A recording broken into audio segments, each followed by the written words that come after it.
a lot of people think like, oh, Brooke, it's about you showing your boobs and you showing your tush. No, that's not unlocking your sexiest self. Not at all. Unlocking your sexiest self is about becoming confident. And it is that confidence that will drive you to do more, to ask for what you want in bed and outside. It will make you a better person. It will make you a better mom. It will be the thing that makes you a better wife, a better friend, the best version of yourself. And I know that because I see it happen to women every single day. Like my friend. We'll call her Anne. Now, if you are my friend and I run this business, you have the risk of having your life be public. But my friends all go anonymously, and I promise that I never talk about their husbands or anything like that. So, my friend Anne, she was riding this whole like flirt with yourself, unlock your sexiest self train with me. She's an awesome girl. She's so cool. She's so beautiful, but she doesn't really know it. And she and her husband and their kids, they have 2 young kids, they load up the car, and on a Saturday they go to the Stanford Nature Center up the street. She gets to the ticket booth, and there's like a 25-year-old cute guy sitting in there, and he's got this massive jacked up truck next to the booth. Now my friend is like totally turned on by trucks, which is why I kind of love her, because I am too. Like a jacked up Jeep, a jacked up pickup truck, she loves these things.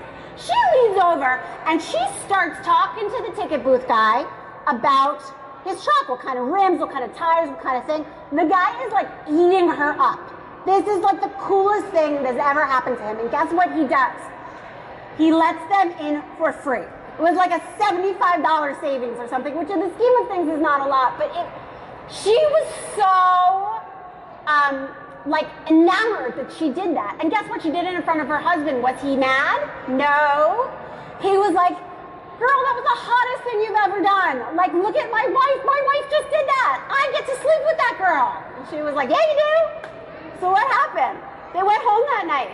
They had the best sex ever. Like the craziest sex ever. That's what happens. She called me the next day. She's like, Brooke, this happened. Oh my God, I can't believe it. Like, can you believe that happened? And I was like, yes, I totally believe that happened. You've always been that powerful. You've always been that flirtatious. You have always been that beautiful. You just didn't know it. Because here's the problem. We are our worst enemy in achieving this. Because it's us that thinks it's ugly that our thighs touch. And it's us that thinks we could just be sexier if we lost 20 pounds.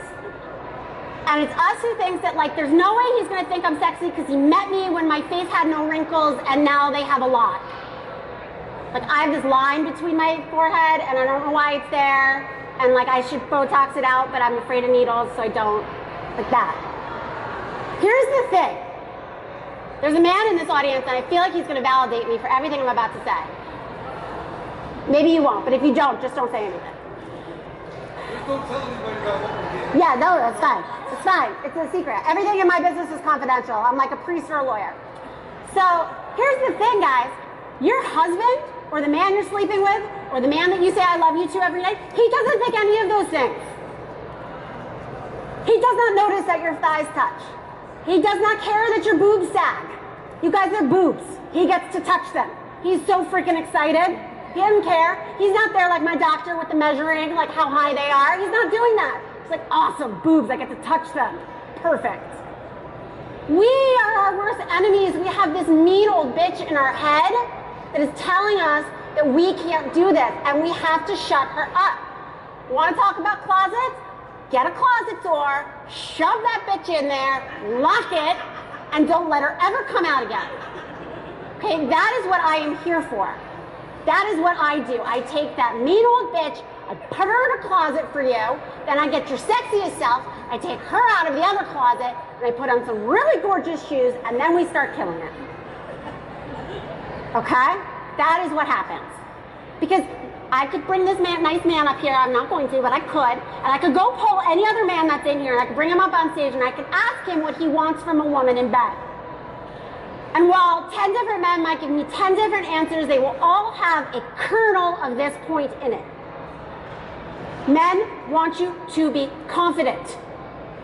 They want you to enjoy yourself because they have fragile egos and they want to know that what you're doing, they're doing the right thing. But that's besides the point. Men do not want a woman who will only have sex in the dark because she is self-conscious of her body. Men do not want that. Men do not want a woman who will not try a new position because she is afraid it will show her fat roll. Men don't want that. They want you exactly as you are right this minute, and they want you naked, and they want to have sex with you as many times as you will let them. You know that is true. You know it is you that is saying, I don't feel like it tonight. It is you who is saying, I'm too tired. They want you. We have to let ourselves believe that too.